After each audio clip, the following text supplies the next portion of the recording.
আমরা সুখের জন্য সারাদিন দৌড়াই, সুখ কিন্তু আজ পর্যন্ত আমরা কেউ চোখে দেখি নাই।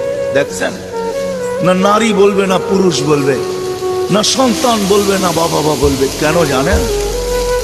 সুখ আসে রহমতের চাদর আসলো, চাদর দিয়ে যখন ডাকা হয় তখন সুখ আসে। আল্লাহর রহমত ছাড়া সুখ আশা করা যায় না।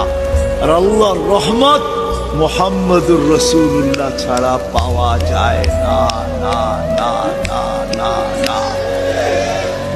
যদি বলেন প্রমাণ, আল্লাহ ইঙ্গিত দিছেন, আমার বন্ধুর উপরে একবার তুই দুরূদ পড়বি, দুরূদ ওই ব্যক্তি পড়তে পারে যে আল্লাহর রসুলকে ভালোবাসে, মহাব্বত করে, আল্লাহর রসুলকে অনুকরণ করে ওই দুরূদ পড়তে পারে। আল্লাহ বলে একবার পড়বি, 10টা রহমতের চাদর দিয়ে তোকে আমি ডাকবো।